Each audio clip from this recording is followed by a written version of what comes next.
দক্ষিণ পূর্ব এশিয়ায় আবার উত্তেজনা।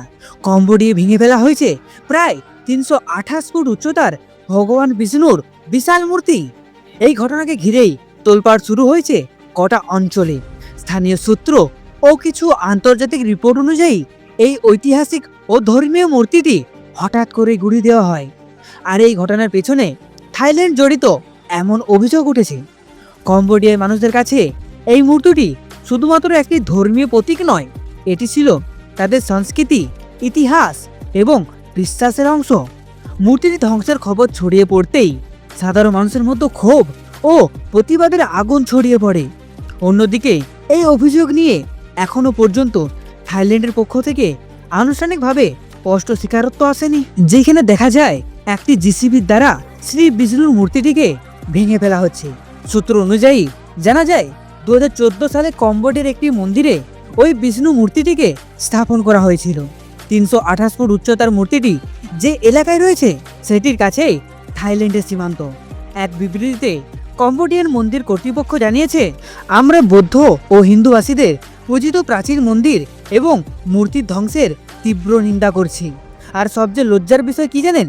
কিছু মানুষ দূরে দাঁড়িয়ে ওই ধ্বংস দেখছে। তো বন্ধুরা, এটি শুরু হয় চলতি বছরের জুলাই মাসে। টানা 5 দিন যুদ্ধ চলে দক্ষিণ পূর্ব এশিয়ার দুই দেশ থাইল্যান্ড এবং কম্বোডিয়ার মধ্যে। এই দ্বন্দ্বে দুপক্ষের অন্তত 40 জনের মৃত্যু হয়। 3 দিন ধরে গোলাবর্ষণের পর থাইল্যান্ডের কাছে যুদ্ধ থামানোর আর্জি জানায় কম্বোডিয়া, যদিও সেই প্রস্তাব কানে তুলে নেননি থাইল্যান্ড। শেষ পর্যন্ত মালয়েশিয়ার প্রধানমন্ত্রী আনোয়ার ইব্রাহিমের মধ্যস্থতায় সম্পূর্ণ সংঘর্ষ বিরতিতে রাজি হয় দুই পক্ষ। যদিও মার্কিন প্রেসিডেন্ট ডোনাল্ড ট্রাম্প দাবি করেন তার প্রচেষ্টাতেই হিংসা বন্ধে রাজি হয়েছে থাইল্যান্ড ও কম্বোডিয়া। এই পরিস্থিতিতে অক্টোবরের শান্তি চুক্তির পর মনে করা হয়েছিল বোধহয় এই শান্তি আবার ফিরে এসেছে, কিন্তু ডিসেম্বরে আবার ভয়ে ভয়ে হয়ে ওঠে পরিস্থিতি। উত্তেজনার আবহে এবার কম্বোডিয়ার বিষ্ণু মূর্তি ভাঙল থাইল্যান্ড। এই মূর্তি ভাঙাতে কেবল কম্বোডিয়া নয়, ওটা ভারতের মানুষদের বিশ্বাস, ভক্তি এবং প্রার্থনাকে ভেঙে চুরমার করে। একদিকে কাঙ্গাল বাংলাদেশ হিন্দু মানুষদের উপর ক্ষোভ দেখাচ্ছে, আর অন্যদিকে এই বিষ্ণু মূর্তি ভাঙার ঘটনাটি মানুষদের জ্বালিয়ে তুলছে। এই আগুন যেই দিন আগ্নেয়গিরির মতো ফেটে পড়বে সেই দিন গোটা বিশ্ব দেখবে।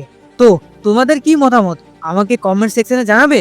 আর ভিডিওটি ভালো লাগলে লাইক, কমেন্ট, সাবস্ক্রাইব করে আমার পাশে থাকুন। আর বেল আইকন প্রেস করতে ভুলবেন না। আর আমার ডেসক্রিপশনে দেওয়া হোয়াটসঅ্যাপ চ্যানেলটি অবশ্যই সবাই জয়েন করে নেবে। দেখা হচ্ছে পরের ভিডিওতে। আজকের মতো টাটা।